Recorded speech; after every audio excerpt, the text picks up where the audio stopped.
Hello YouTube, and welcome back to another Obby Creator video. My name is Roro Studios, and today we're going to be adding some finishing touches to Citadel of Abstraction, the Citadel for Ring 2 of my JTOH rings in Obby Creator. Mainly we're going to be nerfing some things and trying to save some parts, that way in between this video and the next video, which will be the finale of the series where I show the Citadel start to finish, I'll have enough parts to build a lobby, win room, and maybe a few other things. So let's just start at the beginning here. Is there anything I want to nerf here? I think this conveyor jump, see that happens, like, it goes way faster than you expect it to. So let's just make this a longer conveyor. I think that should make this better. Maybe. Let's just decrease the size to, or speed to 35 then. Yeah, that's a lot better. Okay, now this floor. I guess I'm kind of just playing through this to see what I think needs to be nerfed. I think we do definitely need to add some sort of way so you know that's what you're supposed to do, but I don't have any parts to do that, so we need to nerf some things first. Maybe this part isn't really necessary because there's not a neon underneath this, so yeah, I don't know. Yeah, this push box section, it's not that bad, but I think it would be good if I nerfed this a little bit. That should make it a lot better. Okay, now here. The main issue on this floor is probably the fact that the music doesn't work anymore because of the audio update. And since I do, like, really need to save as many parts as possible, these are, like, completely useless, so we're just gonna delete these.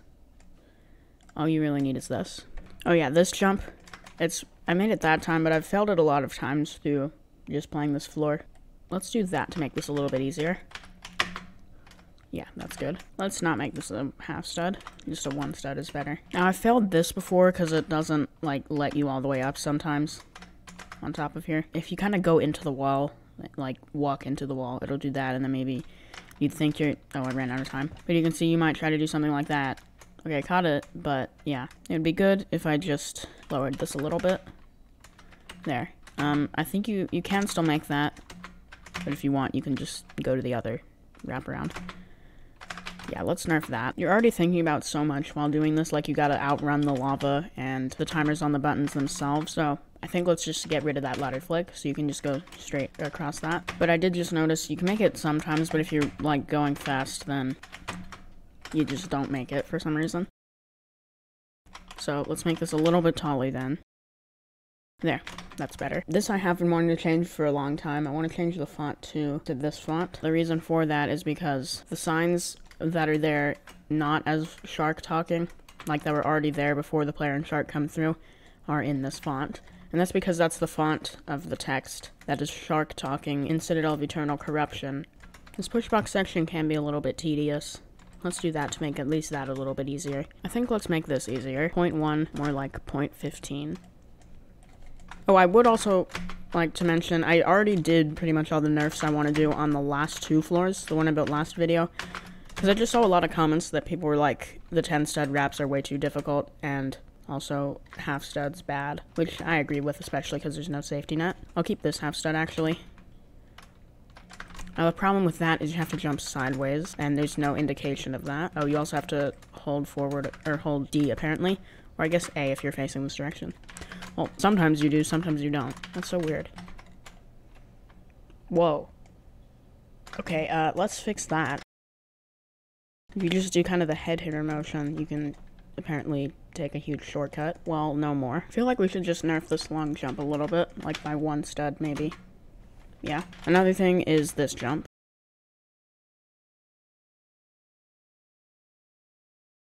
That would be pretty annoying to have that happen when you're one jump away from the safety net. If you want to consider it a safety net, like, because you go in here. But, like, where you wouldn't fall down and lose a ton of progress. If you're wondering what that is, that's just to emit light to make it easier to read this. Or no, it was so you could see the dance clip, actually. That's why that's there. But anyway, if we add this, then if you get flung by the dance clip, I think you should be fine. Or at least you'll have less chance of falling down anyway. Okay, you cannot see that jump pad, can you? Actually, you can a little bit. Let's just move it over this way a little bit. And the floor where I composed my own music that doesn't play because I can't figure out how to give Obby Creator permissions to use it.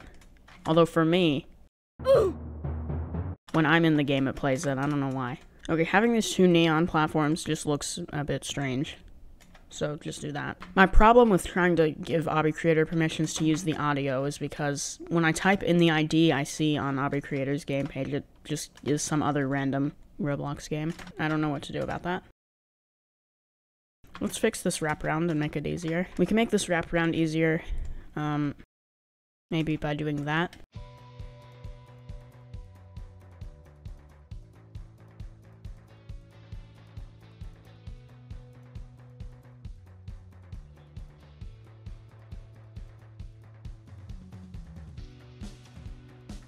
So far this video, I've been just nerfing some things as I go through the Citadel. I've added a little bit of detail as well. But I think let's take a break from that and try to kind of solve this part limit issue. But yeah, this time lapse is mostly me just nerfing some things up to the Maze of Wraparounds floor. But I did add this. It says press at your own risk V2. So this one will activate these platforms, and so, like, you don't have to redo everything before this for this difficulty spike with these wraparounds. But what this does is, it does exactly the same thing, it just activates this truss, but it's a red button with the skull, V2. Hopefully that will make you feel like something bad is going to happen if you press this one, even though it didn't over there, if you did press that one. That being said, this press at your own risk thing was inspired by basically that same type of thing on Tower of Mild Agitation, which is in Zone 3 of JTOH. Now what I plan to do at some point, maybe, is make more of these, like, solving math problems decals and put them throughout this floor and this floor somewhere. I think I said I was going to do that in this finishing touches video, but I never made those. Anyway, we're going to try to solve this part limit issue, and I think we're going to go to these two floors to try and do that. Now this floor and a little bit of this floor here was based off a community post I posted on YouTube, where the percentage of each jump as the answer choices would be the amount I put on this floor. Ledge grabs was 52%, and somehow I was able to fit 52 ledge grabs in just this floor and a little bit of this floor. And I think I did well for what that was, but this floor uses up a ton of parts and isn't even that good gameplay with so many ledge grabs. So last video, when I was really running out of parts to finish the finale, I went ahead and started nerfing this floor. I think we're gonna have to do some major changes here if I want to have enough parts to add more detail to some things, as well as build the lobby and win room. Now I don't want to get rid of all the ledge grabs, but most of them. You can see I already kind of nerfed this section from what it originally was, which, big surprise, it was more ledge grabs. Let's see, if I do that, I can delete this truss, and then maybe I should make this be semi-transparent. I think that looks good. So let's just delete all of these, which will give me lots of parts back. There we go, we have 20 to work with here. Still nowhere near enough. Honestly, I could probably finish this if I had another 100. So we'll just do one platform like this. And you know what? I think we will make it half a stud. Because when it's just like kind of a tightrope, it's not really a tightrope, but yeah, it's not that difficult. You can use alignment too on this if you want. Although this doesn't save parts, this does count as a nerf. So there you go. I think here we should just delete all of those. I will keep some of this though. Let's keep this ledge grab and do that. Let's move this over a little bit too, so you can walk sideways across. And you know what? This one will go all the way to this wall. Great. Now here, that's pretty annoying. Because, like, keep in mind, if you fall anywhere here, you gotta go all the way back here. So, like, this is an annoying, like, to get right there. Like, it's so RNG. Let's try doing that. Yeah, and then you can just jump, assuming you don't fall off the truss. There we go. Oh, I still fell off. Well, you get the idea. Let's delete all these and instead replace it with a truss. Now, I'd be able to get a lot of parts back if I somehow, if I kind of, completely destroyed this middle section. Here's what I'm thinking. Let's delete everything in here, inside it, except for, down here, kind of, like this. So here's what I'm thinking. You can jump down, and now we have this whole space to work with. If you're wondering what that background noise is, it's the dishwasher. We're gonna make some gameplay up to here, which you should be able to jump down. Yeah, using very few parts. Should we try using these new pyramid things? They're pretty new. They've been out for a week or something. I don't really see why the square pyramid, as its geometric name would be, I don't really see why this would exist other than to maybe save parts. Because you could make the same shape using 4 corner wedges, and you also can't put the stud texture on. But let's try using the 3-point pyramid, or the triangle pyramid. Let's make it into a 1 by 1 by 1, then copy the properties of one of these tight ropes. That's what I think is the best way to use these custom parts, since you can't put the stud texture on them. Maybe a conveyor now, but these will be unmarked conveyors. Actually, let's make this a kill brick. Why not? Wait, no, this floor was supposed to be completely purist. Never mind. So then we shouldn't use conveyors. Let's do some of these platforms. Now we can do like a truss jump. Now this floor I started at the end of the video where I built the floor above here, because I ran out of room on that floor. The rest of it I built in that Obby Creator variety pack video, which I will make more of those. Despite it being summer, I've actually been quite busy lately. Starting like when you see this, I'll have plenty of free time, hopefully. Alright, so then you fall down here. Let's delete this wedge to save a part. Let's delete these two. Maybe do this. We don't want it to be 10 studs. That's a little annoying. There. It'll be 8. You should be able to do this just fine. Oh, I do need to actually have something there.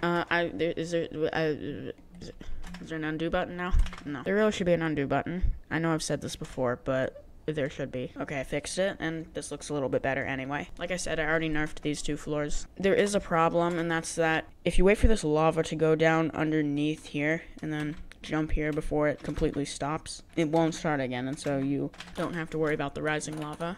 I think what we can do is maybe, well, first let's activate this, and let's change the size of this so it actually covers the whole thing. And you could probably use this because it doesn't get covered in lava somehow. Let's just change it to be like a half stud thing here. Now I want to grab another button and place it on top of here. Make it cover this entire thing. It should be make objects visible. Time infinite. It should be this. Now let's move this down a little bit. The bottom thing here. Make it transparency 1. It will actually make it can't collide true, but it's an insta-kill anyway, because it's button activated now. But I think what that should do is it does this, but that way, because it's button activated, that means from a distance, like down here, you won't just see this random neon orange thing. It would look like this, but it's not actually activated until you press this button. And the reason I moved it down was because before the texture would like glitch through the floor, and you could see it from over here. I guess because the game doesn't render such a small distance between things the same when you're far away. But there, that should fix that. And that's pretty much all we need to do on this floor. Alright, I've now spent a while after what you just saw, mostly working on the 3rd level section on this floor, as well as a few minor adjustments here and in a few other places. This probably looks like pretty much exactly the same. Well, hold on. I did want to do that. I was pretty much just trying to make it like this and this are pretty tedious sections, so I'm trying to make them more enjoyable than what they were previously. More so this, not really this. I mean, I basically didn't make any changes to this section. I think I increased these 1 stud in this direction. That way you have more space to put the push box on so you can push it more easily. But yeah, I think that is all the finishing touches I want to do. I mean, there are a few more, like fixing the floor and a few other things. And I will also build the win room and lobby, hopefully by the time you see the next video. There's no floor to show you or anything in this video, but yeah, I hope you enjoyed it. The next video will be the finale of this series. I'm going to show you this entire Citadel start to finish, and you'll get to see everything I've built in the past. It's been like 5 months since I started this, so make sure you subscribe so you don't miss that. If you want to play any of the floors here, here's the Obby ID. So yeah, that's everything for today's video. I'll see you in the next one, and have a great day.